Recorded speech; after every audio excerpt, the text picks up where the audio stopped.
G'day mate, Stan Dardy here with Survive, Succeed, Stand. The show where we take Outback survival tactics and apply them to the spiritual quandaries that you guys face every day. Now, each day this week, we've been talking about a different part of protective clothing.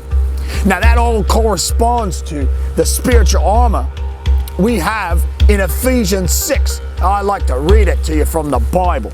Here it goes. Finally, be strong in the Lord and the strength of his might.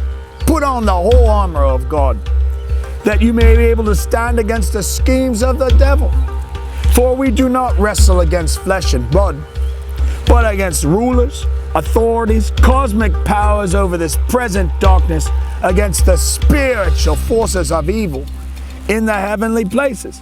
Therefore, take up the whole armor of God, that you'll be able to withstand that evil day, and having done all to stand firm.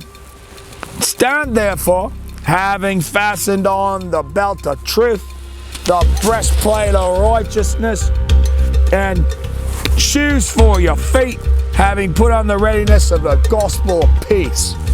In all circumstances, take up the shield of faith, which you'll be able to extinguish the flaming darts of the evil one. And take on the helmet of salvation. But there's still one item missing. Can you guess what it is? You're right. We need a weapon. Now, here's what I use in the Outback. This knife. Now that's a knife.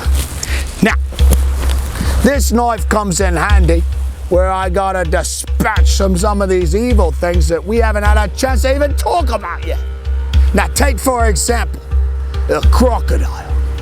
That's probably one of nature's most vicious killing machines. Now they're hard to find, but you never know when one might show up. But it doesn't make a difference because with my weapon, I can deal with it no problemo. Right? Right? Now, if you ever see any one of those crocs around, I can take care of it with my knife. Like this one here. Hey, bloke! Ah!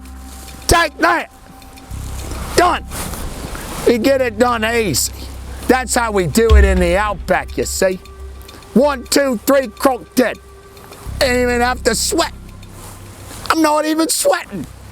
Now, we need to move forward and talk more about the importance of your weapon. Well, my little buggers, God has even given you a weapon to fight your spiritual battles. And here it is, the Bible, the sword of the Spirit. But you gotta know how to use it correctly. And I'll give you some steps. Step number 1. Open it and read it. Step number 2, you gotta know how to use it for maneuvers. But not like that. I was just being silly. You gotta know how to memorize it and remember your scriptures.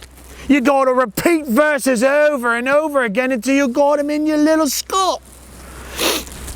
Third, step number 3, take it wherever you go. Because this is what it says. In Hebrews it says, for the word of God is alive and active, sharper than any two-edged sword.